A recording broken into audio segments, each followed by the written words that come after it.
A member of the parent programs team since its beginning in 2001. I have 3 children that graduated from Olentangy. My last one was 2012, so we'll all survive. Tonight we have Dr. Mike Thomson. He is a return speaker. He was with us in 2003, if you remember that.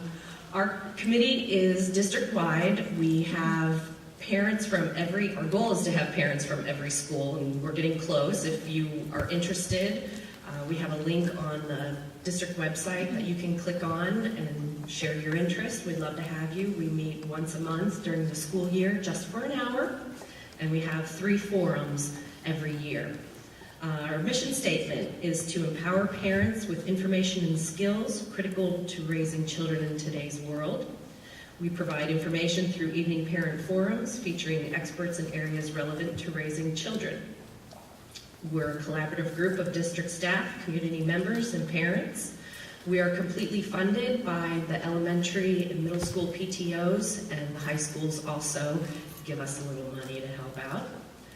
We do ask you at the end or towards the end to fill out one of our evaluation forms. We read absolutely every one. And to encourage you, don't get excited yet because you can't do anything about it till the end. If you have a stamp on the back of your evaluation form, there should be 3 of them, you have won a free book. 2 are from tonight's presenter, Dr. Mike, and then 1 is from a previous.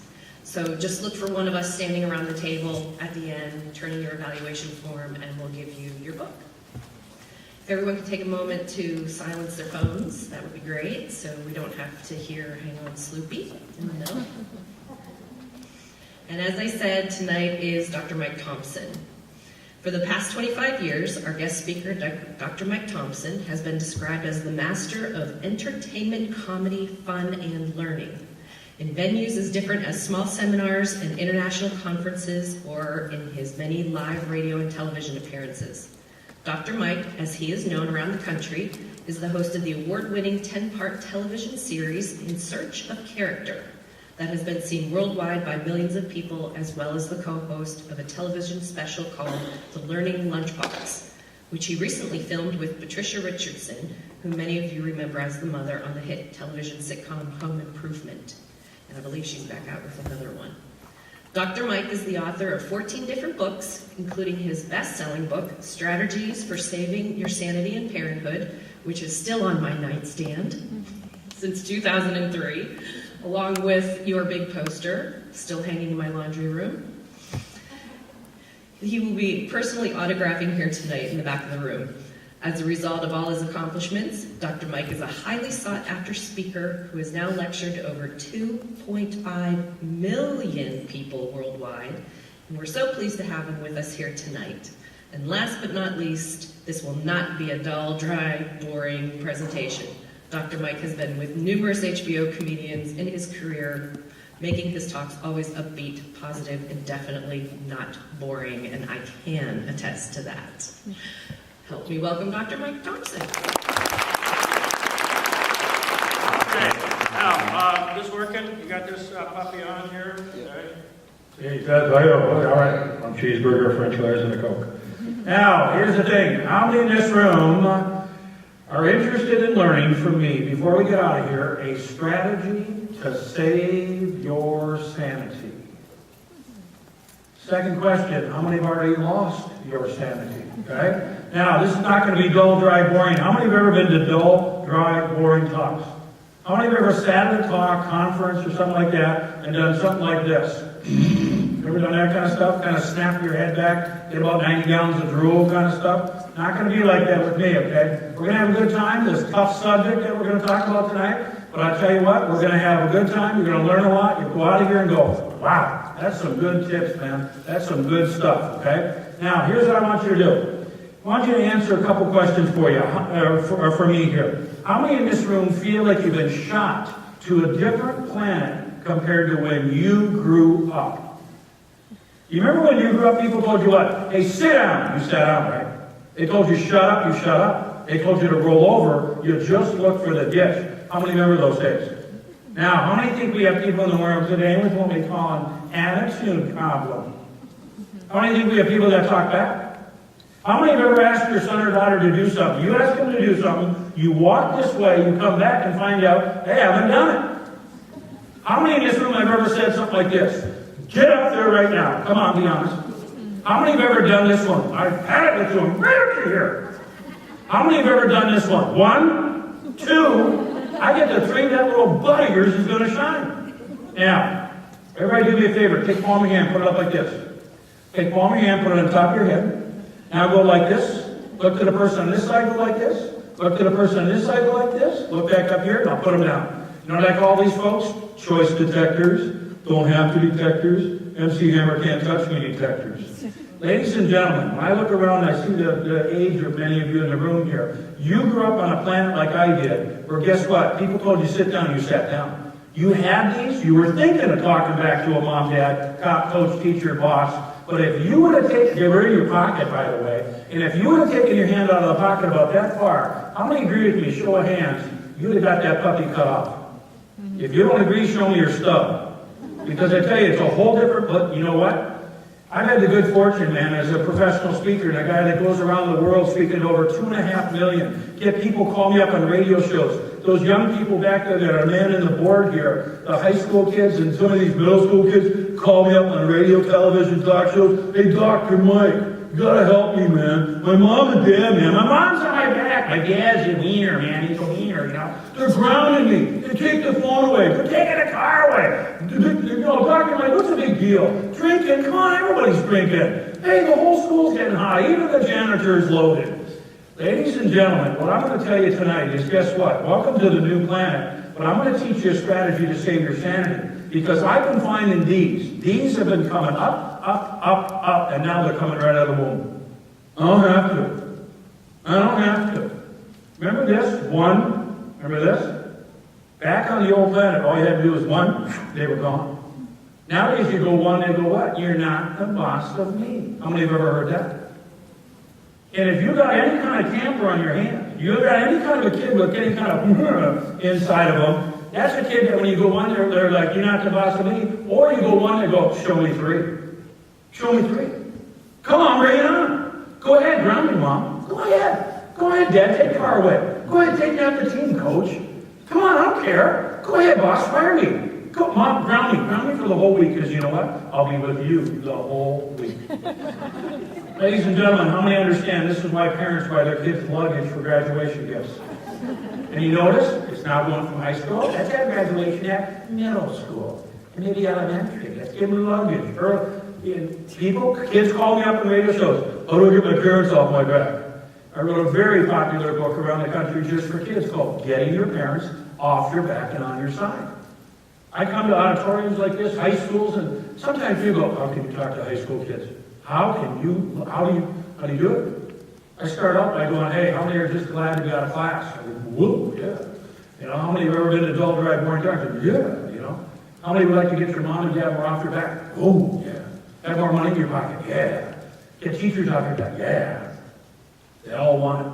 But ladies and gentlemen, I'm going to teach you some secrets tonight. Before we get into this PowerPoint stuff, and quite frankly, PowerPoint bores me, okay? So I'm going to show you some of that stuff. It's really not my family vacation or anything like that, but sometimes when I see PowerPoint, it's like, hey, you could have sent me this stuff and I could have stayed home, okay? I'm not going to talk, I don't like PowerPoint that much, but I'll show you what I have in there, and it's some good stuff that I'll give you some tips and stuff like that, specifically to deal with this drug alcohol stuff, and so what, Mom, everybody else is drinking, come on, why can't I go? Hey, spring break coming up, you know, kind of stuff, so what's the big deal, kind of. I'm going to deal with all that kind of stuff first. I want to set the base for you tonight. Because what I found out in 2.5 million people, radio, television, talk shows, 14 plus different books, website changed completely just in the last week here. Almost everything. In fact, you've got a sheet where it says Dr. Mike Speaks Out. You see that sheet? On the back, go on the back of that right now. It says download a free. Everybody say free. No. Everybody say free. No, loud. Say free. Yeah, it doesn't cost you a dime, okay? All you have to do is go to drmikethompson.com and don't put that /free gift. Okay, don't put that. Just go to drmikethompson.com. You'll see that gift up there. You gotta put your email, first name and email in. We don't do any spam, don't sell that kind of junk, I hate that crap. I'm sick of that stuff, everybody in this room is. Nobody likes it, okay? But you get the book, and I'll tell you what, it's a gift for myself and the good people that brought me in here. Your Parents Association, okay? Does that make sense? So you're gonna love that one. That's that. But you're also gonna see on there, when it says Dr. Mike's products, I got a boatload of products up there now, and guess what? They're all digital.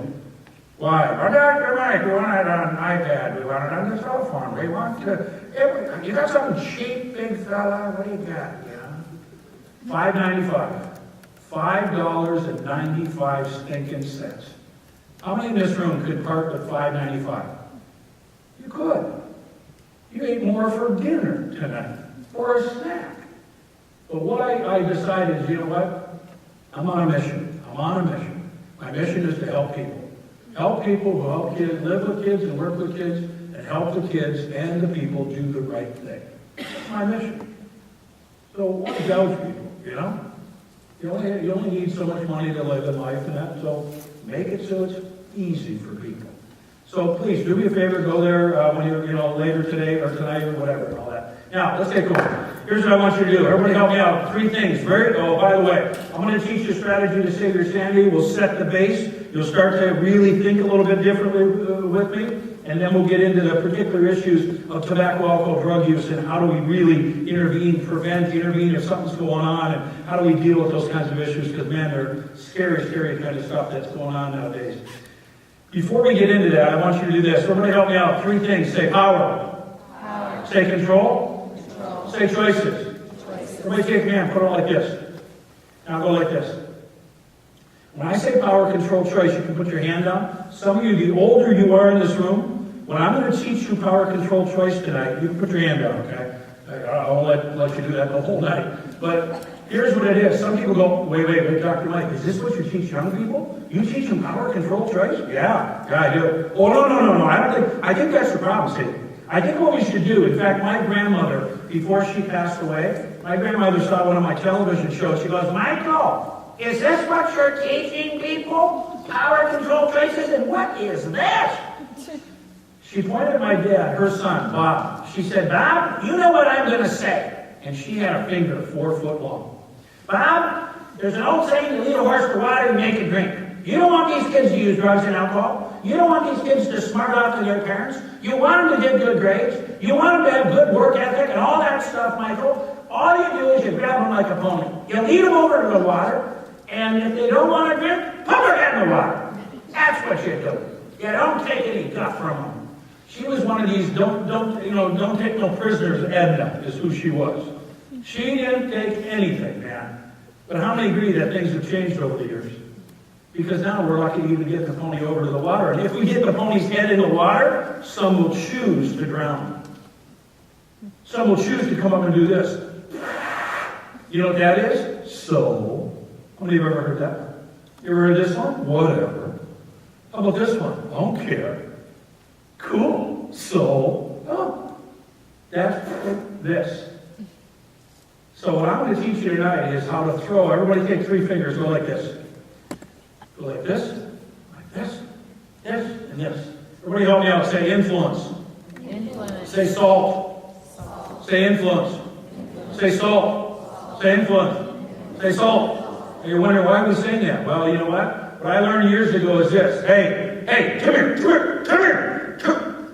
If you start yelling at a son or daughter, or quite frankly, any humanoid, if you yell and raise your voice, which I'm good at, and everybody in this room is good at, even though I look at you and some of you look really nice. You look really nice.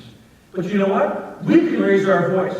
Next time you raise your voice to another humanoid, you created one more problem on top of whatever you're trying to solve. Everybody help me out. Say, oh. No, nice long. Say, oh. Crap. Because I don't want problems in my life. Come on, Dr. Mike. I don't want that. Well, yeah, you created one more. I don't care, so, you're going to do it. And then have one of these kids that does this. Just kind of looks at you. Go, hey, you paying attention? Answer me. Ladies and gentlemen, there's a couple things that are going to happen. And I learned this, and I learned it from people. And I learned it in my own life. I've got 2 kids raising me. Our very first book, got one of them we're raffling off tonight as a gift here. It's called Who's Raising Whom? And here's the thing. I didn't learn some of this. I did as I became. You can become a parent nowadays easy. I mean, really. I mean, if physically nothing's going on, you can go into the restroom, steps 1 through 8 are on the wall. You can skip 4 steps. Still become a parent. But when you become a parent, boy, 24-hour clock turns into 36. How do I get this kid to stop pooping and peeing? There's a shut-off valve for that one. How do I get this kid to behave, pick up socks and underwear, not talk back? How do I get him to do schoolwork? How do I get him to not use drugs and alcohol? And what about the friends? Then I had my doctorate over at it's not Ohio State, down on one knee, the Ohio State University. You have to genuflect for the okay? And at the Ohio State University, I learned 3 themes that, quite frankly, as I sat there for years, I thought, I get it. I got 3 themes I'm gonna come out of this place with. 2.5 million people I've listened to, radio, television, talk shows. You gotta learn these puppies. You got kids, you gotta learn these 3 themes. Theme number 1, everybody in the room, and again, repeat after me, nice and loud. Everybody say, the only people without problems are dead. How many agree? Show of hands. You got kids, you're gonna have problems. Kids have parents, you're gonna have problems. You got a job right now, you're gonna have a problem at the job. You run a company, you're gonna have a problem at the company. People don't show up on time. You have the job. Expect full pay. They don't get it, they shoot you or sue you. You got problems. Everybody's got problems. The only people without problems are? How many have ever been in the shower somebody flushed the toilet on you? Repeat after me, say problem. Unless you're standing there going, flush it, baby, flush it. It's a problem. How many have ever been on the toilet, no toilet paper? We talked about this earlier, you know? You end up at the end of the road, I call it the dirter. All it's good for is dirt. How many have ever been stuck in traffic? Ever had somebody cut in front of you and drive slow? You gotta be kidding me. Go to a copy machine, try to use it, and it's jammed, and some poster child for Wienerhood jammed it just before you. Didn't have the decency to fix it. Hey, ladies and gentlemen, I want to help you with a strategy to save your sanity. I just got you the first theme. First theme only, the only people without problems are good. But do me a big favor, because you got to learn it, and you got to teach it to your kids. This is going to tie in tonight. And here it is. Everybody take a right hand, put it up like this. I'm a visual person. Everybody say good choice. Take your left hand, put up here, nice and loud, say poor choice. Take your thumbs, put them in, say my choice. Hey, wait, one more time, say good choice. Say poor choice. Say my choice. Okay, now, I'm walking back here because, you know what? Nobody sat up there, and so it's like church. So I'm coming back to the back here. I always worry about those guys that stand up there, you know. But here's the thing. Watch this. Help me out. What did I say over here? Good. What did I say over here? I heard it. See, somebody already made a mistake. And I caught you on this. I said, good choice. People come up to me in airports. I was even over in Singapore not too long ago. I fly from Columbus, Ohio. I live over in Dublin. Down on one knee for Dublin. Oh, man. How many know of a kid with the middle name of Get Me, Buy Me, Take Me, Give Me? I came out of Dublin, Ohio. Went to the whole country. I flew from Columbus, Ohio to New York City to Frankfurt, Germany to Singapore. Not on Malaysia Airlines. Boy, God help those souls, I tell you. But here's the thing, okay? I go from New York to Frankfurt, get off the plane in Frankfurt. I'm walking through the airport because, you know, they got time to kill. I love to watch people. I'm walking through, you know, I'm in a foreign country and a family comes up, the kids come up and they're like, Dr. Mike, woo! And I'm like, security, get them. You know, they're like, no, we know you, Dr. Mike. You came to our school. We saw your stuff. We've had your books and blah, blah, blah. You know, these are called choice detectors. I'm like, yeah. And then one kid went, good choice, bad choice, my choice. And I said, wow. I said, hey, it's really great to boy, you know, what are you doing over here and all that kind of stuff. And I said, you know, and I get stopped all the time about this. And I said, I got to correct you. And Mom and Dad, just listen up. Hear me on this one. It's good choice, poor choice. Get rid of the word bad. Why? Because I'm going to teach you tonight. I don't care, even if it comes to drugs and alcohol, even if it comes to any serious issues in the world today. They're not bad people. They're making a poor choice at the time. Does that make sense to everybody in this room? Don't forget it, because the minute it puts you in. The minute you start, if you think bad, guess what? They have ways of making you better. They have ways. Listen to what I'm going to tell you right now. The minute you start thinking bad, then you're into controlling. The more you attempt to control other people, the more out of control you become. The more out of control you become. Now, I taught you the first thing. The only people without problems are? Good. Second thing. Oh, I wish I would have learned this years ago. My wonderful wife, Carol, and I, we were talking about this outside. We've been married for 36 years with that wonderful woman. I'll tell you. Okay? Oh, man. Married? Married? Okay. Kids? How many kids? 2? You get 3. Yeah. 3. There you go. I love women. Because man, oh man, they're raising guys. They turn boys into young men through the vehicle of dating and then marriage. Okay?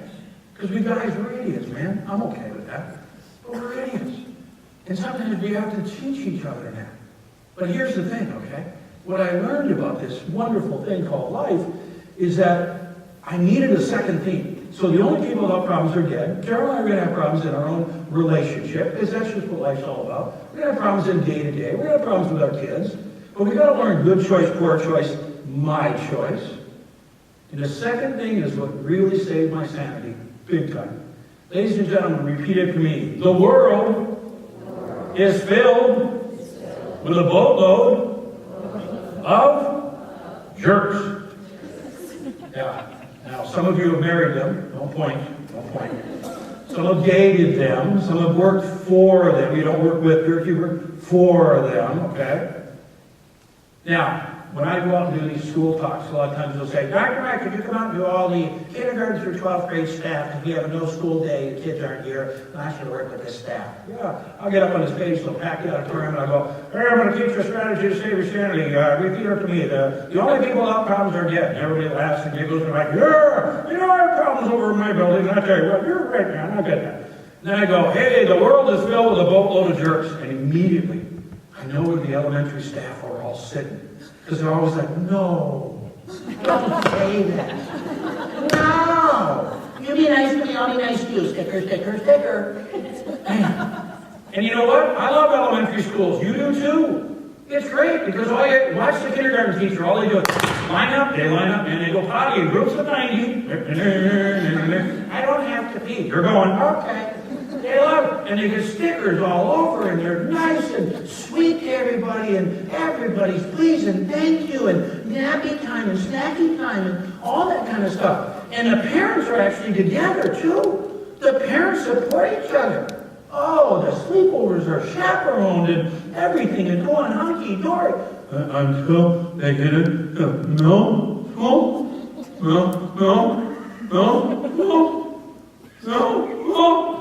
I love middle school, man. You can meet I can be in a market, you can be in Kroger's, Giant Eagle, you can be 3 aisles over, and you know there's a middle school boy in there. Why? Because you're going, sound like a bunch of geese. All the girls are walking around going, I'm developing. Put their makeup on with a roller. Come out of the bathroom. They go to the bathroom and tax at 35. There's only one got to pee. 34 share the experience. Okay? You never see guys going, gotta pee, let's go. It doesn't happen. But I love middle school. I love those kids. People just go, oh, you work with them. I love them. They question everything. Yeah. We call it hormones. We call it a bad taste of adolescence. I think it's great. Then you get into high school. High school. I did my doctoral stuff at The Ohio State University. 1990 was when I got my PhD. All that stuff, I got a BS, you know what that is, MS, more of it, PhD, piled higher and deeper.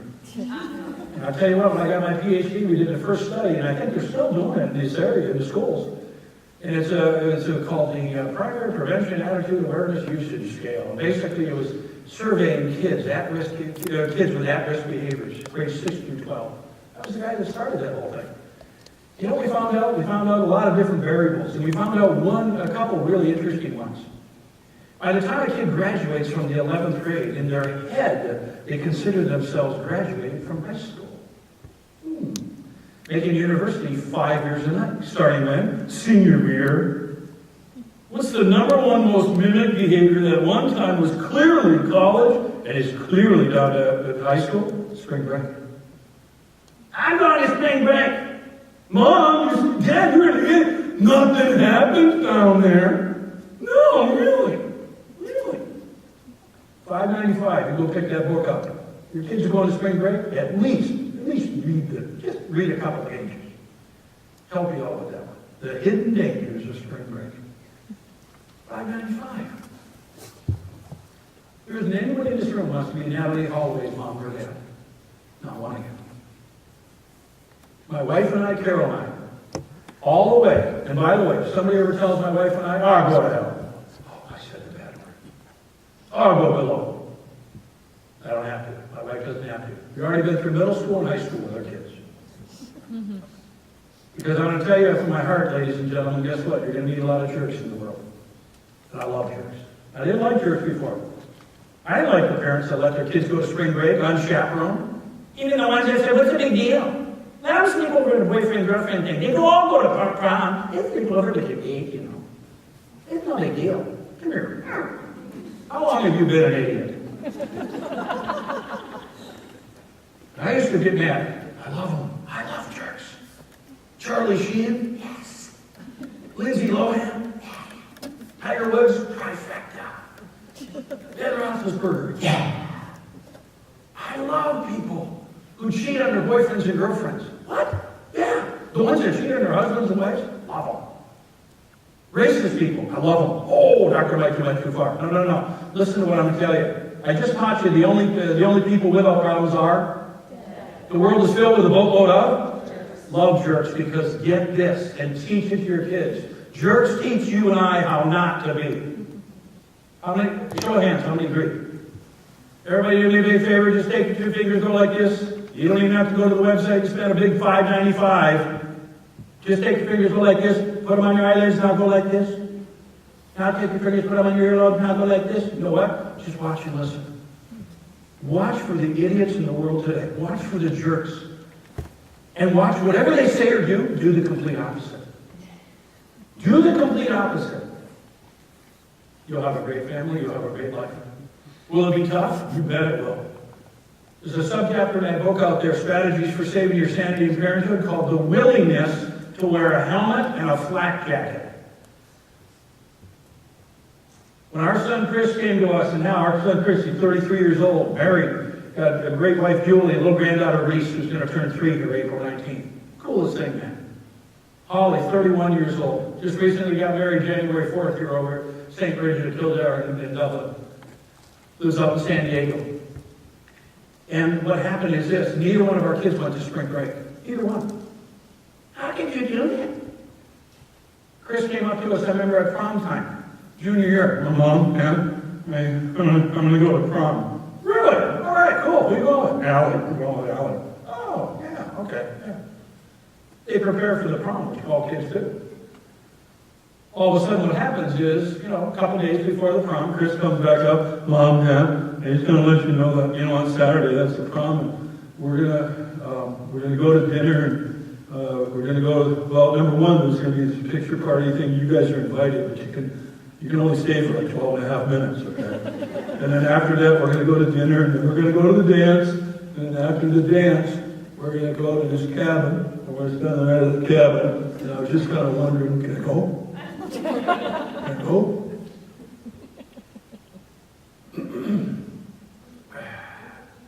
I looked at my wife Carol, I looked at Chris, and I said, no. What part of no don't you understand? First thing out of his mouth, like every kid, is go.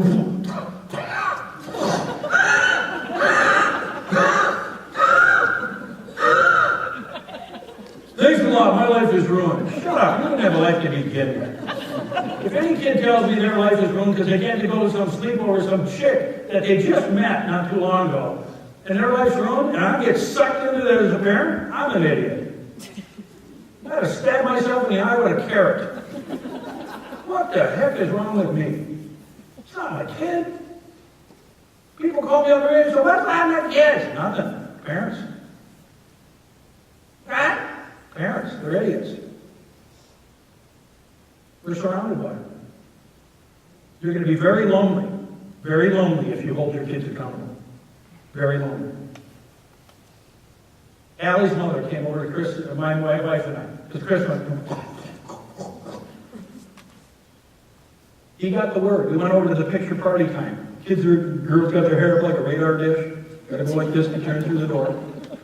Everybody's smiling funky, tucks don't fit, dress don't looks ugly, everything's weird. Allie's mom came over and said, "Oh, hi, Carol. I'm so happy that Allie's going with Chris, but you know, Allie was telling me on the way over that Chris isn't able to go to the sleepover at the cabin afterwards. Now, wouldn't you guys reconsider? He's such a young man, he gets good grades, and he's really a good athlete, too."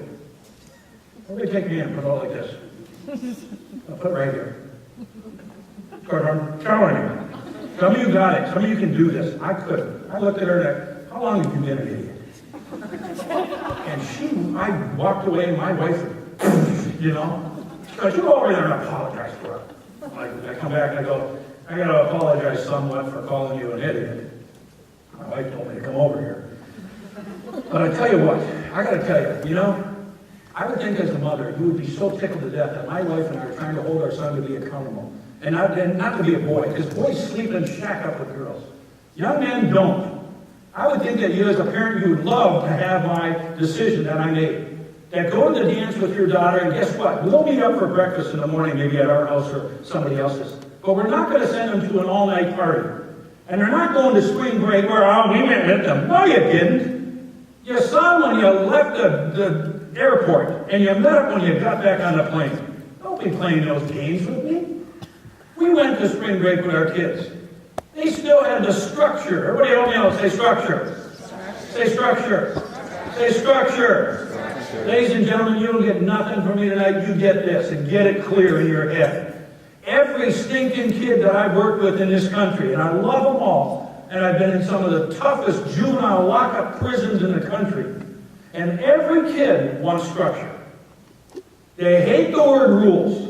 You use the word rules with them, they're rattling in. "Come on, man, bring it on. Throw salt there, because I'm going to put my head on it." They don't like rules. They want structure. Now, at the elementary level, don't do that. Happy time. Okay. No, high school. Now, one of your sons and daughters or a kid, I'm an old high school hockey coach from Minnesota. Grew up in a hockey family. My dad was a semi-pro Peter Pucker from Wisconsin. We were cheeseheads. My brother and I were playing Peter Puckers right out of the womb. We beat a Peter Pucker in high school and college and a Peter Pucker high school hockey coach. Not one kid is ever going to come up to you in your home or in a school or on a team and go, "Mom, Dad, is there a chance we get a little more structure around here?" So, like, where's your head at, man, when it comes to, like, spring break? How about the drinking? How about smoking a little doobie once in a while? What about the hookah bong, man? Is it okay to hit a little bit of this once in a while? I mean, where are you at with the sex thing? Are you okay with that? And hey, by the way, the internet and the cell phone, you okay with the Snapchat and Instagram and Twitter and that kind of stuff? And I get a little Snapchat of the breast. It's just a side shot, but you okay with that, Mom, Dad? Not one kid's going to come up, but guess what? They all want you to come to them and say, "Excuse me, come here. You guys sit down and talk about some of this stuff, man. We got to talk about it. We got to talk about it." True story. Chris came up to my wife and I at that picture party time. You know, just about when we were ready to leave. He said, "Mom, Dad, particularly you, Dad, because you teach this stuff. Can I at least go? Can I at least go to the party? I mean, go home. I'll come home. But can I at least go?" Put my hand in here and I said, "Yeah, you can. We're not, you know, go ahead and go, but you need to come back home. You need to come back. You're not spending the whole night. It's no different than, can be treated just like any kind of party on a Friday, Saturday night. Will you extend my curfew? Yeah, 12 and a half minutes. You gave us that picture party, you get it back. But Dad, and this is where they try. Dad, what if I just go and I spend the whole night? What do you think? They're waiting to see whether or not you got a helmet and a flak jacket on, whether you're a wimpy adult or not. They're waiting. And that's when I said, Christopher, I love you, man. You're right. You did grow up with the guy that been up there. And I booked all of my talks according to my kids. I never missed anything that they're involved in. I was a dad first, a husband first, and then I was a professional speaker. And I said, you get it, man. You get it. You get it. You read my books. I know, Chris, you get this stuff. But I tell you what, if you choose, everybody help me out, say choose. Choose. Yeah, because it's a choice. If you choose to go to that party and not come home, then when you come back home, First National Bank of Mom and Dad is now closed. You know what's absolutely fascinating? You all, and even the people on radio and television, you all got the right answer. How come a lot of people don't do it? Because they're wimping out. Because their kids are raising them.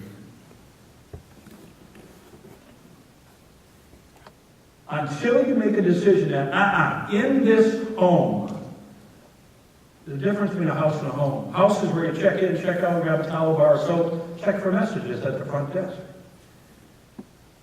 You can have that. A home is where, guess what? You might not like the decisions I'm going to make, but it's our home. My job is to turn a boy into a young man, a girl into a young lady through what I teach you in our home. In a house, we're just hoping you make it. In a house, we'll let other people raise you. In a house, we just let society kind of do that. So the only people without problems are the world is filled with a boatload of. And the third and final thing, ladies and gentlemen, repeat after me because this one is important. Repeat after me. In a tornado, even a turkey can fly. I know some of you are writing it down, some are going, I was with you, big fella, but I'm lost. We're lost, but we're making good time. What does that mean, Dr. Mike? Even my daughter Holly goes, Dad, what do you mean by that? And Holly was, oh man, okay, she did so many different things. She was a model one time in her life and that. A very pretty girl, very good, a great young lady and that. Great character. She's also a cheerleader all the way up into the NFL with the Cincinnati Bengals. Oh, good career move there, Holly. A pretty good prison going on at that time. But here's the thing. Even Holly would say, Dad, what do you mean by a tornado even a turkey can fly? Ladies and gentlemen, you're all going to get frustrated, and so are your kids. And guess what? Everybody help me out and say, it is what it is.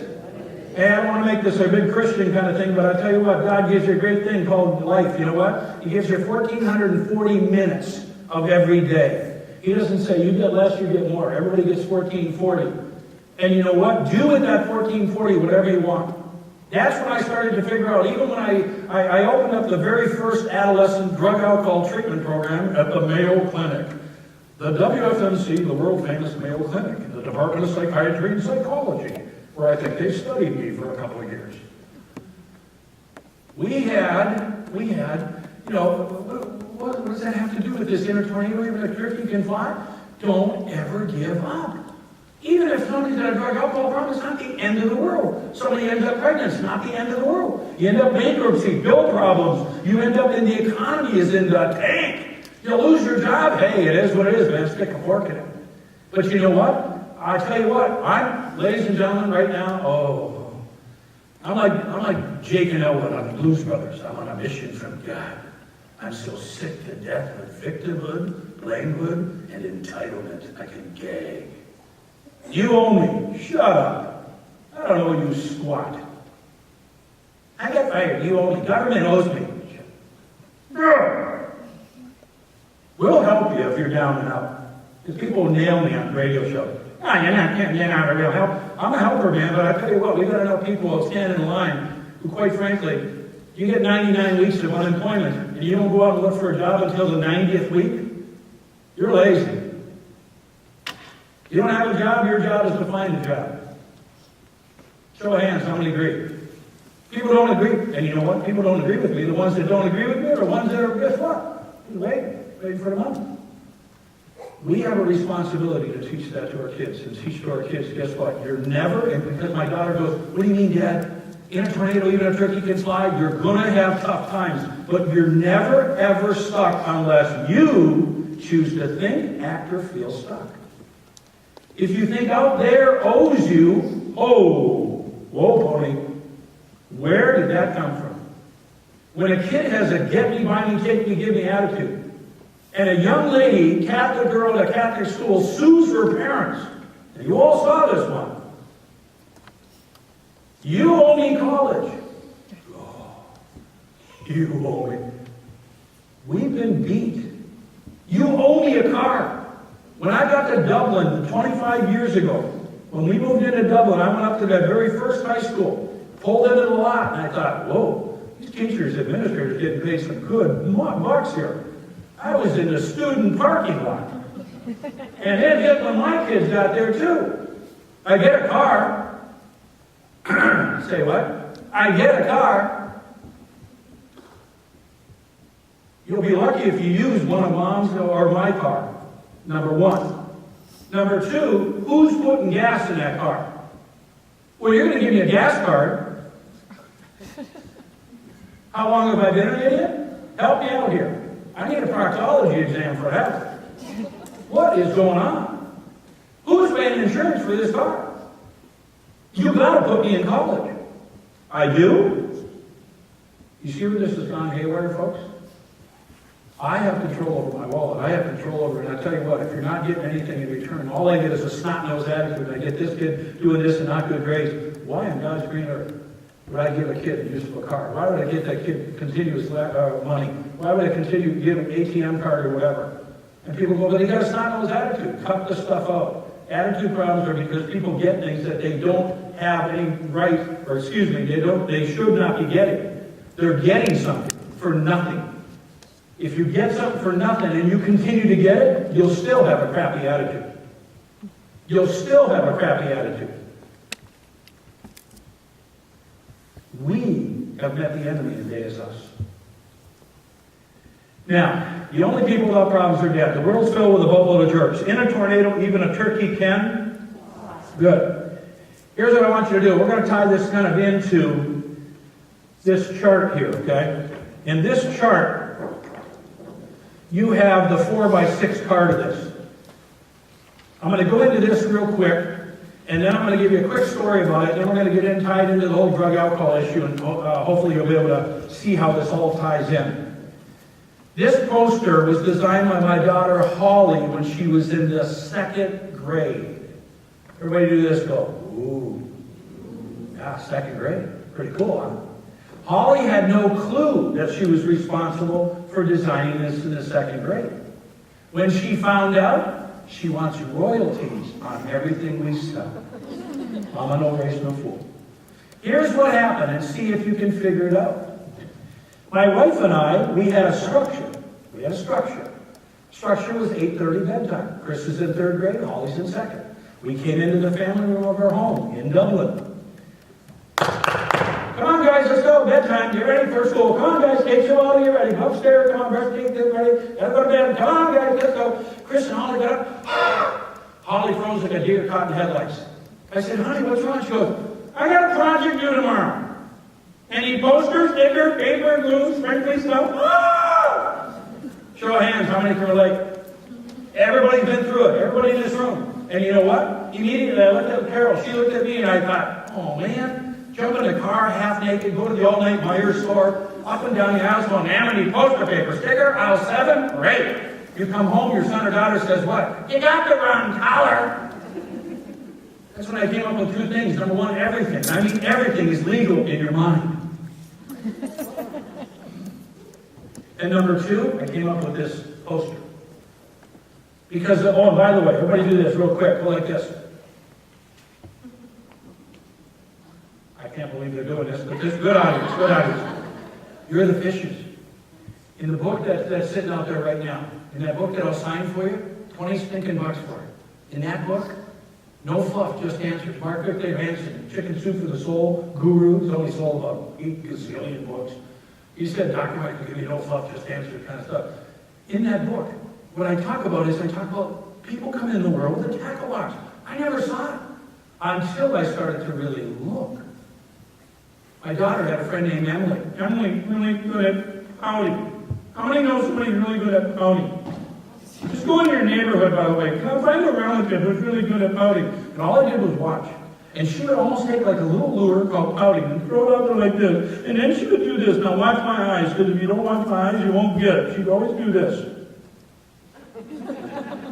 Why do you do that? You got to see whether or not the bobber's going down, whether or not the lure's getting any bites. And when she wasn't getting any bites, you could almost see her pull it in. And then she'd take this big lure called gasping and crying, and she'd throw that out there like that, you know? And then people like her mom, who was a second grade teacher, so what? Titles don't make it with me. But you know what? Her mom would come over and go, honey, are you okay? And I don't know if you've ever been there, but I'm on the other side, and she's like, cha-ching. Now, does she take that lure, put it back in her box? No. Puts it right on her hat. Where she go fish? Always to that side of the lake, always to that person, because she knows that lure works. This is how kids play. Moms against dad, stepmom against dad, moms, you name it. They know. My wife and I went into I remember my kids, they tried this. We go into those little elementary school conferences, sit in a tiny chair, you know, and the teacher would go, oh, Mr. Thomson, I have to tell you, what a wonderful son that you have. He just, and we're like, we're the Thomsons, the 2 o'clock? Chris? Does he ever try this pouting and temper tantrum on the floor? Oh, kind of stuff? Oh, he tried that once. Ladies and gentlemen, back to the story. Holly, first thing, when I said, Holly, oh, wait. I got one question. Did the teacher just call you tonight and tell you about this? Not that sweet blonde-haired blue-eyed daughter? So like, no! Everybody put your hand up. Go right here. I said, Holly, you knew you had the assignments due. You knew. You and your buddy Emily had an awesome weekend. Good choice, poor choice, my choice. You got A's in phone time, A's in video rental, A's in couch time, ride your bike, Barbie dolls, and hang out. But you have a responsibility. Everybody say responsibility. Yep, you got a responsibility, not me. You. Your homework, not me. You. Already been there. You need to go to bed right now. Because in our home it's structure, 8:30 bedtime. We don't change the structure. Don't water down sin to make people feel better. It's not the 10 suggestions. Holly, you need to go to bed right now. Wake up tomorrow morning, go into school, and when the teacher goes, class, turn in your assignment, you just look at her, Holly, and do this. I made a poor choice. Now, how many think at that moment Holly said this? Mom, Dad, I want to thank you for this wonderful conversation. Boy, I'm going to be an NFL cheerleader with this puppy. Yeah, I'm checking it later in life, and a model too. Yeah. No! Holly did the same thing that every kid will do. They will do it to everybody. Young people, old people will do it. They will throw out lures, and the first lure she throws is this. You got to go get that stuff for me. On the count of 3, everybody in the room do this. 1, 2, 3. Spit the lure out, folks. Why? Because who owns the homework problem? Me or Holly? You got it. Good answer. But you know what? She found out that didn't work. And like a good fisherman, when you find out that word doesn't work, she tried another one. She stomped her feet. You know what that's called? Trolling. She stopped dead in her tracks, and because victimhood brainhood is so popular, she pointed back at her brother Chris and she launched this lure. You would have went and got it for him. Spit it out. Homework. My responsibility or Holly's? Holly's. Good. Ladies and gentlemen, she kept doing this all the way upstairs. She got to the end of the bed like an Olympic event. She dove. She went underneath the covers. She pulls the covers over her head, and just before she did, she threw the ultimate lure. Thanks a lot. You're going to make me fail. Everybody help me out. Everybody say good choice. Everybody say poor choice. Everybody say my choice. This is the moment I thought, you know what? This poster is not just for kids. This isn't a strategy to save your sanity for just me, but it's my kids too. If I really want to teach them what responsibility and accountability is all about, I need. And I thought, jump in the car. I could do that, and I did actually. I remember doing that. And then I thought, that's it. No. Let your kids sit with these kinds of problems. Now, show of hands, how many in this room have ever taken on problems that are not yours? How many have ever taken on responsibility decisions that are not yours? Power control, and by the way, we've all done it. Everybody's done it. My mom and dad, unbelievable, 85 and 88 years old, both parents still alive. My mom is the original sunshine girl. They live in Sun City, Arizona. We'll see you in a couple weeks. My mom, if she was here in the auditorium right now, she'd be like, that's my boy. Got a little plaque in her refrigerator. When life gives you lemons, make lemonade. Mom, what happens when life gives you doo-doo? Oh, we'll make something. Okay. We went out for coffee afterwards. She took the little 4x6, lays it down on the table. Says, Michael, I love the colors. Very like Wisconsin where we grew up. But I have to ask you, your dad and I were sitting there listening to your talk. Were there ever times when you and your brother Brent grew up in our home? Were there times that we took on problems that were actually yours? Were there times we took on responsibility and made decisions? Yeah! The minute I said that, my dad, he started laughing. My mom, her jaw just back on her head just bobbed. I said, Mom, don't do that. Mom, everybody does this. Think, folks, think. Kid comes out of the womb. If you and I don't take on these 6 areas, kid dies. We have to. Most popular question. Dr. Mike, this makes sense. At what point in time should we turn this over to young people? As soon as possible. As soon as possible. Because if you don't, just you are going to die from 3 things. Everybody put up number 1. Nice and loud. Repeat after me. Tight, rectal, muscles. Put up number 2. Nice and loud. Say undies. In a bundle. You're going to get a knot in your knickers, man. And number 3, put it up. Nice and loud. Say optical rectitis. When I worked at the WFMC, the world famous Mayo Clinic in the Department of Psychiatry and Psychology, we had a diagnosis in the back room called optical rectitis. It's when you get your optic nerves, tangled up the rectal nerves, begin to have a crappy outlook in life.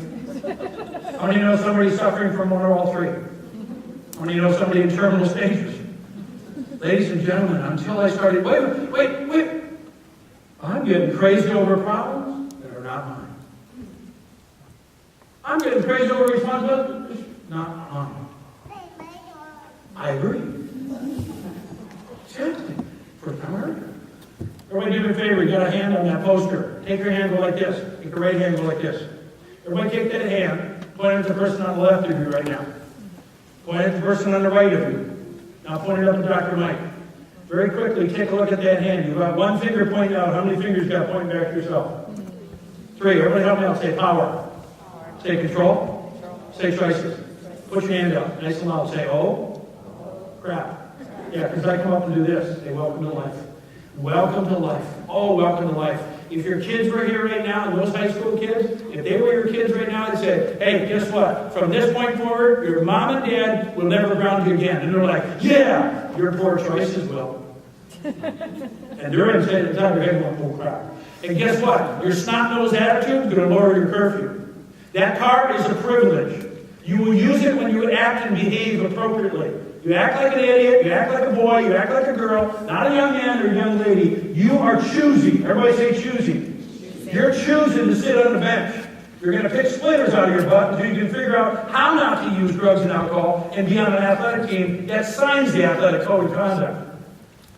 By the way, I'm on a mission, man. I'm after athletic directors and coaches all around the world, where I say we have a great, great opportunity to prevent drug alcohol use through sports. Through sports. They have every school sign an athletic code of conduct. But what gets my undies in a bundle is when I find out that some kid on a team is drinking or using on a Friday, Saturday night, and it's a 365-day year code. But they're out there partying, and the kid that's not drinking is sitting on a bench watching those kids. What's wrong with the picture?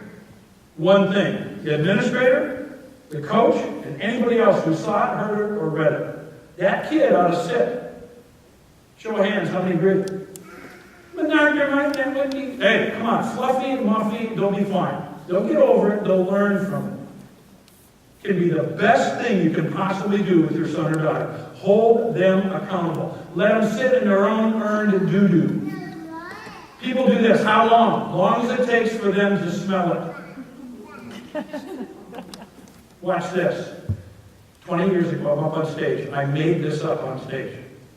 I do a lot of things. You notice I don't have notes. I'm like a thought disorder on 2 legs right now. Here's what goes on. I said to the kids, I said, I had an elementary, middle school, high school. I said, how many fingers point back to you? Elementary kid was like, I don't know. Middle school kid was like, what was the question? High school kid was like, this is dumb, stupid, lame, I don't know. I said, lady, you got 3 coming back to me. Don't tell me your dad grounded you. Your snot-nosed attitude did. Don't tell me your mom took the car away, because your poor choices did. And don't tell me nowadays that the teacher gave you a bad grade, because you chose to get A in Facebook. You're doing a great job on Instagram and Snapchat. If you're not doing a job in that history class, and she gave you an F, cut it out. And you know what those 3 kids did years ago, 20 years ago? They went like this. They saw it, you could see them go, oh crap, they went. And I'm not kidding you, the audience, there was thousands of people. And they went like this, they started laughing. Man, I'm sitting up there with the guy with, microphone, and I go up and I pull their fingers back, and they went, and the kids seemed to laugh more, and I thought, little booger butt. And I was getting tight back the muscles, undies and a mundo, and everywhere, and I thought, you know that they're teaching me? They want everybody in this room to get off their back, but when they find out that it's their choices, well, I don't want it to. You mean I can control the use of the car because I can choose to either not drink or use drugs? I can choose to, yes. Well, I don't want that because I believe you, Dad. I've been blaming you, Mom. I love blaming you. And by the way, peer pressure. It wasn't just me. The other kids were using too. They were drinking. Come on. You've got to teach, and I'll teach this in a moment. Peer pressure is the biggest excuse that we use in the country today for our choices. And the reason I couldn't do it is I'm a child of a left-handed vegetarian. It's affected me, it really has. And a guy in prison one time told me, he said, you think everything's a choice? I said, no, not everything. Next time you have diarrhea, try to think your way out of it. As far as I'm concerned, man, when I've had it, strap yourself down, man. You get a magazine, you're along for the ride. It's got you, you ain't got it. But eventually, when you come out of it, figure out what? What did I eat? Good choice, poor choice. My choice. Make sense? Don't tell me you don't have choices. I had private practice over in Upper Yuppington years ago. Upper Arlington area. People come in and go, I heard you on radio, I saw you on television, somebody says you're really good, you'd help me out. And I'm really depressed, I'm really angry, I'm miserable, I'm this, I'm that, I'm the other thing. And I'd listen to them. I'd listen to them and listen to their story. Everybody put up 2 fingers. Everybody help me out and say 2 minutes. Say 2 minutes. Say 2 minutes. I'd listen to those stories. You know what? I was trained in psychology to sit back and go, and listen to the story. And I'd ask stupid questions like, well, how does that make you feel? Well, am I glad you asked that because I'm really depressed. I'm really angry at the world up there and everything and what's yellow about that been here. And at the end of the time, I walked out of the office and I was depressed. I was angry and I was miserable. Everybody put up 2 fingers. Help me out, say 2 minutes. I cut through the crap, folks. I want to teach my kids and teach your kids and teach everybody in this room that guess what? You're not depressed, you're depressing. You're not bored, you're boring. You're not angry, you're not miserable, you're miserable. You choose that. Yeah, you found out your boss is a wiener. What are you going to do? No. How long are you going to be whining about this? How long are you going to choose to be miserable? Depressing. That's what we got. Now, can we cut those lights? Hey, all right, cool. Look at it. Look at this. Oh, cool. Warning, minutes ahead contain content that may be shocking for some. Sounds like a ride we're going on. What you will learn in the minutes ahead could literally save your child's life or the life of someone you care for, okay? 60% of teens in Canada, U.S., drink alcohol. 60%. The one below it's really important. 40% don't. 40% don't. Don't get sucked into it. If your kids tell you everybody's drinking, they're either thinking about it. And by the way, on that doctoral stuff we did at The Ohio State University, you know what we found out? Kid thinks about using tobacco, alcohol, and drugs 2 years prior to actually using. 2 years. So they're going to test the water. They might not be drinking, but they want to know whether or not you're going to go, well, you know what, he does. And they'll pick up on our lead. One in 10 teens between the ages of 12 and 17 are using illicit drugs. Hear this and hear this loud and clear. Alcohol and other drugs are not, everybody say not. They're not the problem. And people go, no, Dr. Mike, they are. I'm working on a project with Mike DeWine, the Attorney General. And I've been around at some of the heroin summits. Oh man, I'll tell you what, folks. We have in the state of Ohio, Mike DeWine has said it several times, a heroin epidemic. I'm not talking about just marijuana or alcohol, we're talking about heroin. We're talking about some serious kinds of things. And people go, but Dr. Mike, isn't that the problem? Isn't alcohol and drugs? You, Dr. Mike, are not alcoholic or drug addict, but you worked in a drug alcohol treatment center, didn't you, Dr. Mike? Yeah, at 17 years of age, first year in college. You know what working in a drug alcohol treatment center did at 17, 18? It messed up my drinking. For the better. Because I didn't realize there's no use, there's drinking and drunking. Does that make sense? You know some people right now can have a glass of wine, have a beer or whatever, a cocktail, and they're just fine.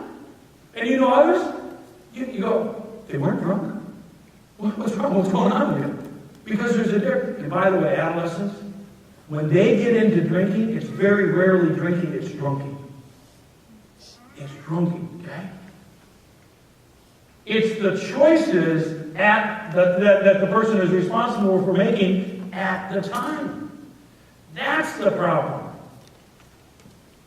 Mom, Dad, you think I'm a bad kid? If you ever hear that from your son or daughter, immediately go, ding, ding, ding, ding, ding, ding. No, Dr. Mike, throw the flag on the field. I got a little Dr. Mike flag, throw it on the field right now. Bad, I'm a bad person. No, every time you hear that, go, no, honey, sweetheart, no. I do not think you're a bad person. I don't even think the other person thinks you're a bad person. I think what they're doing is saying, you made a poor choice at the time. Parties. Biggest fear of every parent? My kid's going to go to a party. You know what goes on at parties. Your kids can go to parties and not use tobacco, alcohol, or drugs. Does that make sense? Let the line out. When you find out evidence, hey, your line comes back here. But who controls the line? They do.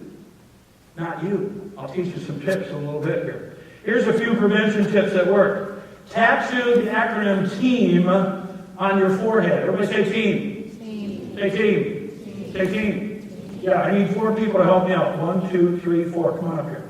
Real quick. Are they out of their chairs yet? Come on up. I think they are. I know they are. Come on. In the house. All you have to do is stand in the aisle here. I want you to come on over here, young lady. We'll be good at this. I know you will. Go ahead and take the T, walk down that way. Okay. Take the E, walk down right next to her. Take the A, young lady, walk down next to that young lady. The young man, take that one. Hey, by the way, everybody give him a nice round of applause here, okay? I want you to do this. This will save your sanity. This will help you when it comes to drug, alcohol, and anything you're dealing with your son or daughter. Everybody say, help me out. Say team. Yeah, but it means something different to me. It will help you with a home, not a house. Take the T, young lady, turn it over. Everybody say teach. What I found out, John Wooden, UCLA basketball coach, legendary guy. I had the good fortune before John passed away that I spent many, many days out in the desert with John, out in Scottsdale, Arizona. Great desert. I was one of 50 of the most influential people, they said, in the country, invited to be with John Wooden, Bob Costas, even Tom Selleck, the actor, university, collegiate people, Olympic people, high school people, who were invited to figure out what is going wrong with the area of lack of character in sports. What is going wrong? And John Wooden was interviewed by Bob Costas. And it was phenomenal. And I sat there and I was just like butter on a hot plate. Listen to John Wooden talk about the old days, so really truly what sportsmanship was all about. And every time he answered a question from Bob Costas, he says, you know, Bob, that reminds me of the last game that I taught. Well, I sat there and I looked at this guy like a monkey doing a math problem. And when it came to Q&A time, I raised my hand. I said, Coach Wooden, I said, you always talk about, you keep saying the last game that I taught. I was an old high school hockey coach in Minden, Soldier for 7 years. I said, I had a jacket that said, Coach, isn't it the last game that you coached? He looked at me like I was from Neptune. He said, Dr. Mike, you were a teacher. Hopefully you taught those boys more than put the puck in the net. That night I called my wife. I said, honey, I get it. We're not parents, we're teachers. Our job is to teach our kids right from wrong, good choice from poor choice, leadership, character, ethics. Our job is to teach. If we get into coaching and discipline, then we're into punishment, and we'll yell and scream. And I know how to do that. Take the E and lady, turn it over. Everybody help me out, say enforce. Hey, by the way, I got to run down here real quick. Why? Because, right here. What's this say, folks? Stop. What? Stop. What? Stop. You notice it got louder. If I would have said it one more time, somebody would have said, hey, you ready? It says stop. I knew we were in trouble in this country 20 years ago. When I was touring the country, went to an elementary school, 300 kids sitting on the floor getting numb butt for 40 minutes. Teachers in the tiny chairs going, ready, teacher. I held it up, I said, hey, what's this say? And out of 300 people, including the staff, 15 went, it's not time. I thought, you shooty patooties, you're right. You know what the problem was, folks? 285 people sat on their butt. They heard me say, what does this say? And they didn't say one thing. Here's what's going on in this country today. It's going on in houses, not homes.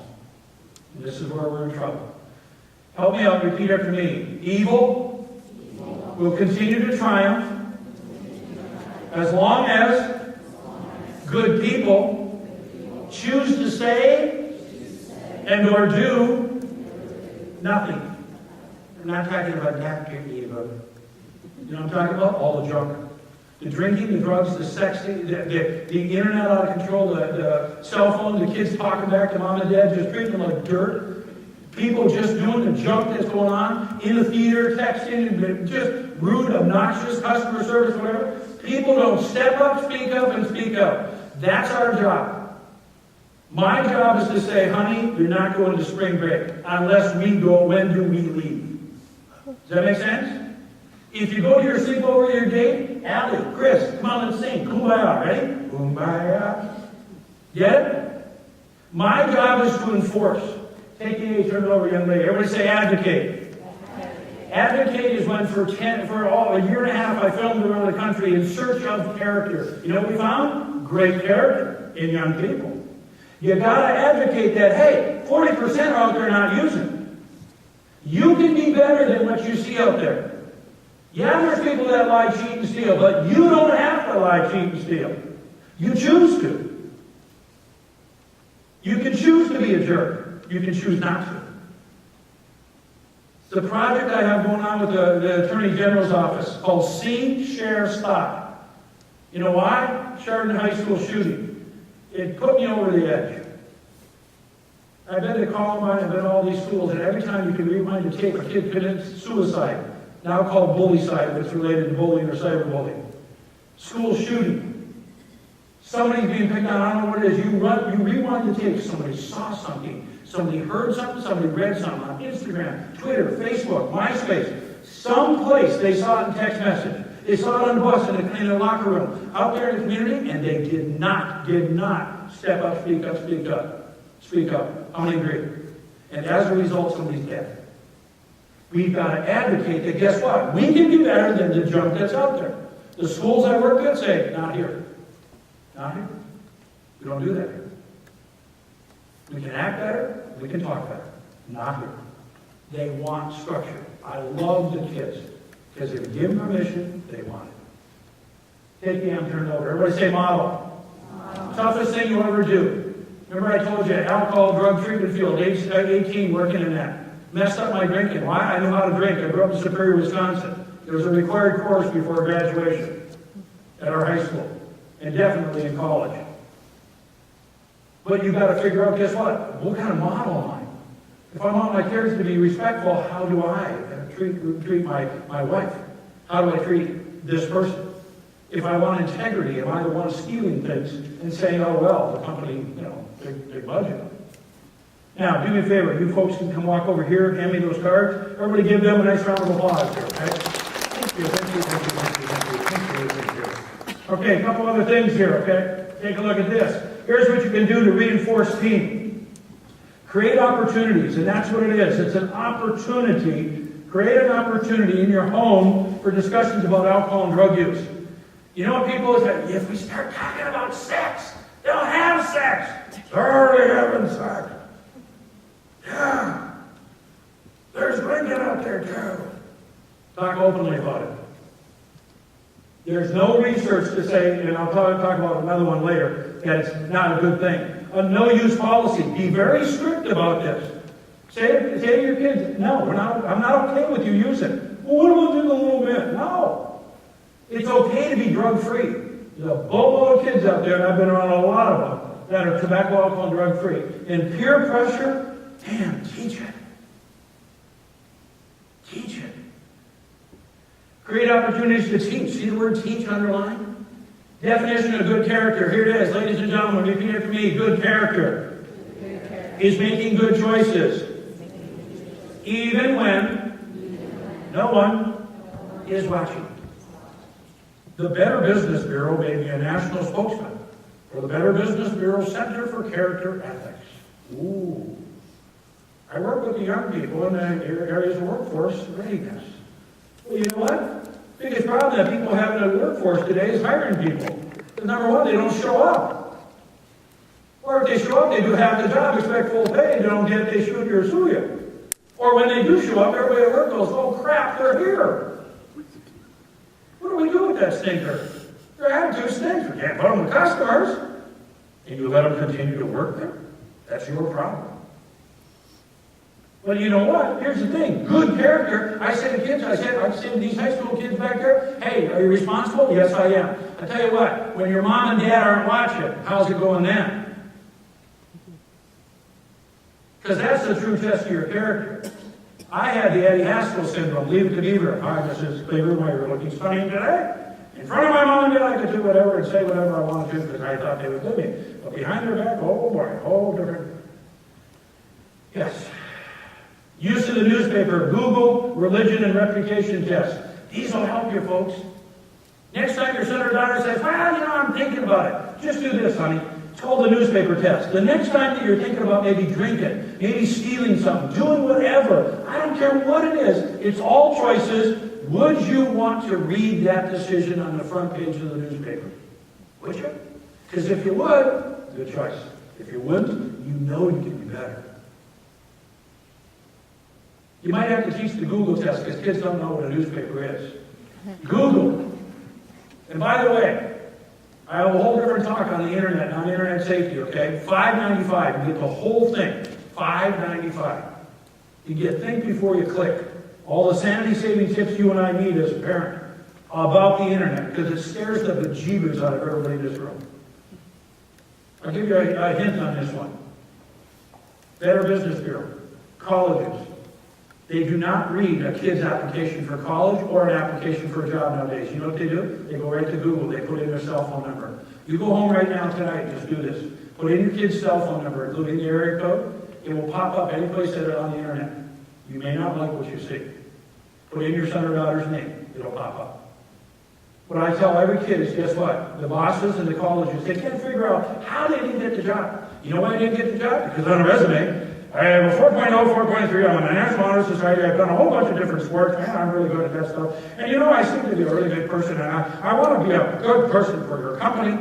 And then I go over here and I open up Facebook, and the kids all of a sudden, the girl's got a top up, and she's got beer, and all, the guy's got a hookah bomb, and he's like, whoa, every other word's F this, F that, it's not far to fudge. And I'm going, this guy's going to be my customer service rep? Are you kidding? Ladies and gentlemen, help me out, say behavior. Never lies.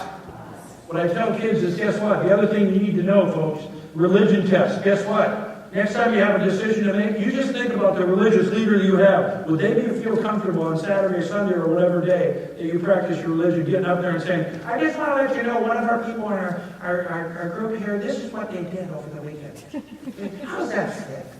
How's that fit with what we believe? The reputation test. Would you want your mom and dad to read this, grandma and grandpa to read this? And on the internet right now, that's the other thing that's going on. And always remember, folks, you got Snapchat going on, and the kids are just absolute idiots when it comes to Instagram and Snapchat. Every kid figures I can take a picture of this and a picture of that, and I can set it for 5 seconds on my phone, send it to somebody, and they'll delete it. In 5, you know what? You can send me a photo right now, and I go, click. I get that. That screenshot is there. Ask Jesse Logan's mom down in Cincinnati area. Ask what happened down there when it got to the point where she was so harassed she actually hung herself. Because she did take a full frontal picture. Poor choice? You bet it is. You bet it is. But it's unbelievable. Great opportunities to teach your kids the importance of who you hang around with. Everybody help me out. Repeat it to me. Who you hang around with,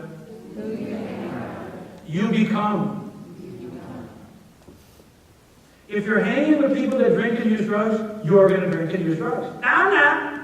Are you telling me you're going to sit in the car while somebody's smoking a hookah bong, while somebody's hitting the joint, and you're going to hang your snocker out the window and just get a little fresh air once in a while, and you're not going to become like them? Are you telling me that they lie, cheat, and steal, and you're not going to lie, cheat, and steal? Are you telling me that all these guys do is use girls? They use girls and put notches on their belt, and you tell me, oh, but they're just nice guys, and you're not going to become like them? Come on, cut it out. Who you hang around with, you become. If they are drunky, you'll be drunky. If they're not using, you will be using. Does that make sense, folks? Be honest with people. Kids love nothing better when I come into high schools and I'm brutal with them. And they go, oh, crap, this guy. Because it's brutal nowadays, folks. It's brutal. Never ride with someone who's been drinking or using drugs. Boy, get that into their heads. I think we're doing a pretty good job. We're doing a pretty good job. It's amazing. When I grew up, boy, a lot of people drinking and driving. Nowadays, a lot of people, they're taking cabs. That's great. At least they're making that decision. Great opportunities to go. Conflict resolution skills. That who owns the problem poster. When to step up, speak up. Be careful about what you post online. Be careful. A friend of mine the other night, I went out and had a beer at a bar right down the street here with this guy. And I sat there and I was talking, and he says, hey, I got a good one for you. He said, son just got his driver's license. I said, hey, good for Chuck. Good for him, man. And he says, you want to know what the idiot thing he did? He took a photo of it and put it on Instagram and Twitter. He's so happy. But everybody's got his driver's license number, they got the address and that. Now, he's a boy, but it doesn't matter. A lot of you don't even realize that the cell phone, these cell phones here, that right now when a kid, and mine's got a camera, I got the little iPhone, the latest one. Kids love cameras, they take a photo of the camera. There's called EXIF data that's embedded in the photo. Do you know what that is, folks? When a kid posts that up on Facebook or Twitter or anything like that, it sends a direct coordinates, MapQuest, to where they took the photo. I worked with the FBI on this, and some of the scummiest predators in the world, and they're after your kids. They can get into a Facebook account in 8 seconds. They love it when kids post where they live. They love it when they have a photo outside their school. Because I know where Olentangy Liberty is. And now I can be 50 years old, 40 years old, sitting in my underwear with a beer gut. And I can be acting like a teenager and using their lingo. Amazing. How news stories can be used as learning opportunities. What is it? Philip Seymour Hoffman, or whatever the guy's name was, the actor out in New York City, 50 bags of heroin, overdose, dead. Take every news story you can get, talk. Talk with your kids. Well, I tell you what, honey, that tells you something, doesn't it? Let's talk about good choice, poor choice. Let's talk about all the people around that person that probably saw something, heard something, read something, and they did step up, speak up, the guy's dead. Let's talk about that if you're your brother, your mother, your father. Let's talk about what happens. There's a group called Cole's Warriors over in the Springfield area. Drugs came into the school. Grandmother passed away. Grandfather didn't know what to do with the drugs, all the prescriptions. Grandson took the prescriptions to school. Kids passed them around. One kid took one pill, he died. But it happened over a 2-day period. Show of hands, how many think people put things on text and Twitter and stuff about the drugs being in school? They did, and nobody stepped up. And as a result, somebody's kid's dead. Focus on the positive, focus forward, be proud of being drug-free. Some signs and symptoms to look out for. School discipline issues. You got those things going on. Obviously, flags in the air. Verbally abusive and angry outbursts. Hey, that might be adolescence too. There's a bad case of adolescence where your kid's just a booger butt once in a while. But that doesn't mean because you're a booger butt you're into drinking or drugs. But if that's coming along with angry outbursts, explosive behavior, you're caught drinking or using drugs, hey, you walk like a duck, you talk like a duck, you're found in the company of other ducks, you got feathers like a duck, you might be a duck. Okay? Destruction of property, physical threats and assaults, hanging around known partiers or drug users. Man, oh man, you see these kinds of things. Houston, you got a problem. The look and feel of their bedroom. Do me a favor, folks. Just go like this. Go up to your bedroom, your son or daughter's bedroom, stand. Stand and scan. In about 2 minutes, you'll get an idea of what's going on in your kid's life, just by what they post. Just take a look at what they post on their backpacks or on their books or anything in note form or whatever. Just take a look. Take a look at Facebook, Twitter, Snapchat, Instagram posts. And by the way, if your kids, and you'll see this in my book, you get the MP3s, the downloadable digital MP3s, you get 3 of them, okay, for $5.95. But here's the thing, what I say on there, if your kids raise a stink, well, you're not looking at my Facebook, Houston, you got a problem. Or if you come into the room, you ever come into a room, folks, and you go to the computer, and your kid's been on the computer for an hour or whatever, you come in, just go to the history. Go to the history, and if it's clear, your kid erased where they were at. They don't want you to see the digital footprints. Be your kid's friend on Facebook. Well, they'll have a connection fit. Yes, they will, if they're making poor choices. Your job is to help your kids, not be their friend. I can't do that. I understand, Jules. I understand. Shut up. Come on. Get a grip. Man, some of these parents who call me on shows and I can't do that. You show me your Snapchat. I go into high school and say, show me your Snapchat. Show me your Twitter. Show me your Instagram. Show me your text messages. I'll tell you exactly who you're becoming. Because in front of everybody, you say, well, I'm going to Ohio State, the Ohio State University, I'm playing football, basketball. No, you're becoming, this is who you're becoming. Because your Twitter, your text messages don't lie. My daughter Holly got hired from a company out in Philadelphia. She runs the organization out in San Diego now. You know how they hired her? They found her via LinkedIn. They followed her for 6 months on Facebook and Twitter and LinkedIn. They called her up and said, we'd like to interview you for the position. Why don't you be the director of a company out in San Diego? You know why they did? Because they saw everything that was posted there positive. They saw negative things sometimes, but Holly always either told people stop that or whatever, you don't have evidence about that. She always turned it into a positive. They hired her for her character. They'll train you for your skills. Does that make sense, folks? She's only making $100,000.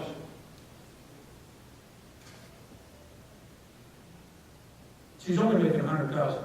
He said, I hope that doesn't disappoint you, Holly.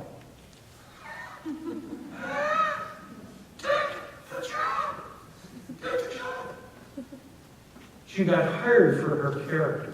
Does that make sense? Kids can't figure out, I didn't get hired. Show me your Twitter. Show me your text message. Show me your Facebook. Your resume looks great.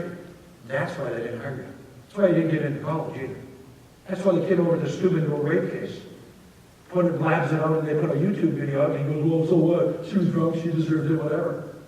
God bless Ohio State and the people there that said, you're not coming here. Because we already know this is who you are. Your behavior doesn't lie. Biggest mistakes that parents make, real quick here, okay? Can you get this to work? No, here you go. Failing to set down expectations and structure. I beat that into you tonight. Ignoring mental health issues. Assuming that experimentation, no big deal, just a phase. Don't get sucked into that. Also, this whole thing here, when people start to worry about not only that, but then, see here, being dishonest about your own alcohol or drug use. And people have always been, should I tell my kids about that? You don't have to go into details about you partying when you were growing up and that. But you say, hey, listen, I made a lot of poor choices. It wasn't good. There's a difference between drinking and drunking. I tell you what, a lot of problems. Be honest. Kids love brutally honest. Blaming yourself or your spouse for somebody else's drinking or drug use. Remember, the problem is the choices they're making at the time. And then setting a bad example, there's nothing better than you setting an example about, like I told you, I went over to a bar the other night. I had a beer. You will never find Mike Thomson having more than a beer. Maybe 2 at the most. I just choose not to. Why? Because I don't think it's appropriate. Number one, I'm going to jump in a car. Okay? But I mean, I have a responsibility here. Putting off intervening or getting help. If you say, well, it's no big deal, maybe they'll just grow out of it. They don't grow out of it. You've got to hold people accountable. Best thing you ever did for Christopher Thomson. When Chris Thomson, our son, made a poor choice, went out, drank at a party, came back, and we said, I tell you what, you're on the golf team. You got to go in and let the athletic director or the golf coach know you made a poor choice. He thought the world came to an end. It was the best thing we did as a parent. Because it wasn't us. He made a poor choice. Does that make sense? If you steal something from a store, I'm going to go into the store. I'll wait for the manager. I'll say, my son needs to talk to you. I'm not talking to the manager. I didn't steal it. Does that make sense? I'm not talking to the coach or the athletic director. I didn't drink. He did. Let him sit. Oh, the world's going to end. It's not going to end. The best thing that ever happens to somebody is when they are held accountable. Not talking about the drivers that are drinking and driving and that. Somebody's been using drugs or alcohol. Team-proof your home. Secure your alcohol if you have to. Secure your alcohol. Secure your prescriptions. That's an interesting thing happening now. They call it rainbow parties, where people are coming and just dumping in all different kind of prescriptions and then taking that. Discuss the expectations about cell phone, the internet. Why is this important? A couple quick slides. 63% of teens said they know how to hide what they do online from their parents. 63. 43 have closed or minimized the browser. Sound of a parental step coming into the room. Remember I told you, if you see that happening, Houston, you got a problem. And you know what? In my home, not a house, but in my home, if that happens, internet's gone. For how long? Not so sure. Not so sure. I'm paying the bill that's coming in from Time Warner. Not you.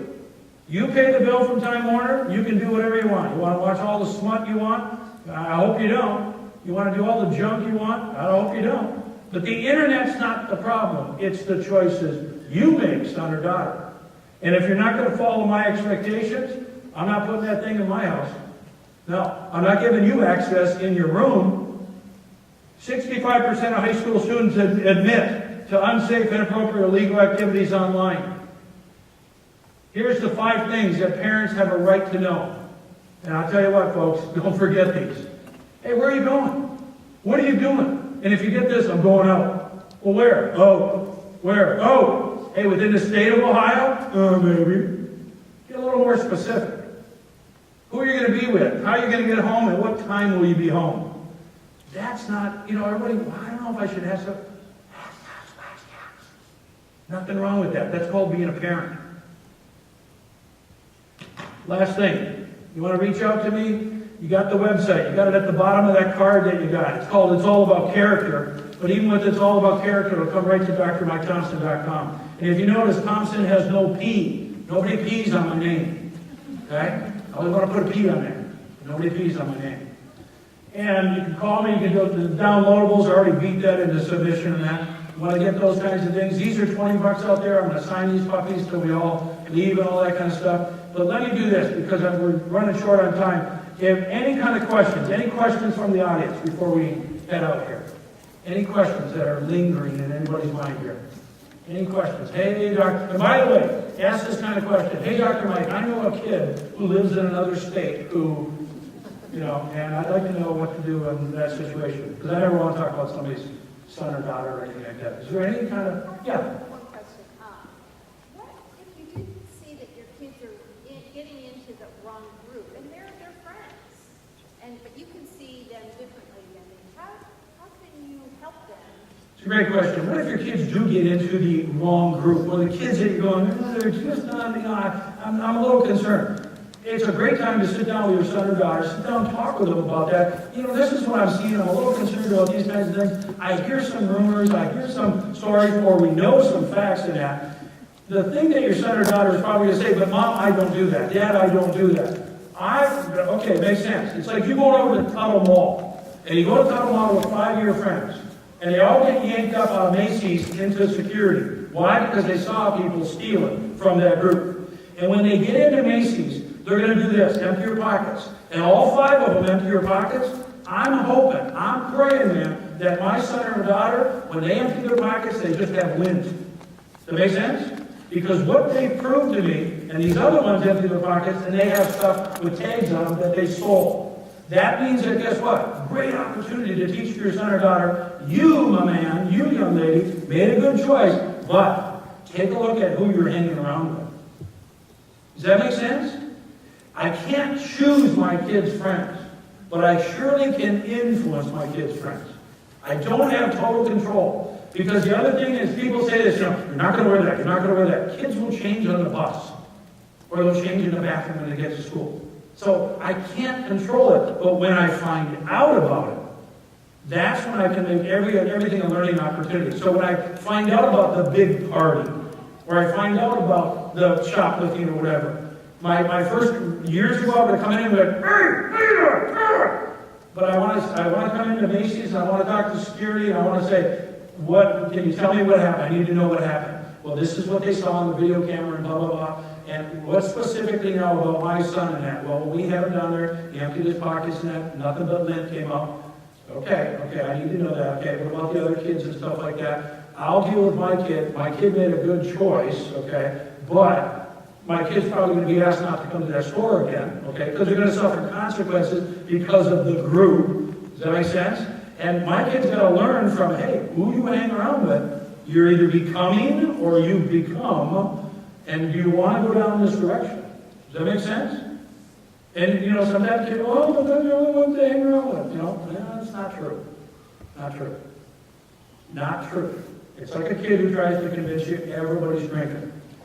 When people are drinking in high school, they have one job, to convince their parents and other people the whole school is getting high, even the janitor's loaded. If they're having sex, they'll tell you it's an orgy at our high school. Because why? They got to make sure that you think everybody's having sex. Not everybody's having sex. If they get caught stealing or something, they're going to make it sound like everybody. Not everybody. Because that's people's ways of taking these 3 fingers and going like this. Taking 5 and putting them out there and saying, it's not me, don't point at me. We're sitting down right now. That's why I don't look at problems as problems. I look at every problem as a learning opportunity. You picked up for drunk driving. Ooh, man, big time. Yeah. You get picked up, you make a poor choice, went to a party, you drank. Chris, our son, that happened in high school. And he was held accountable. 4 other kids, including the athletic director's son at Dublin Top in high school, they were at the athletic director's house. All 4 brought in, all 5 brought in. None of them admit, except for Chris Thomson. He admits. Why? He always told the truth. Somebody asked you, did you drink? Yeah. The other 4 didn't. I said, hey, wait a minute. Mr. Athletic Director, Mr. Administrator, Principal of School, who has a daughter, our daughter knew. I said, you just dropped it? Well, they didn't admit. So wait now, correct me if I'm wrong. So they had a sleepover, they went to this house. Everybody gathered around and watched Chris Thomson drink.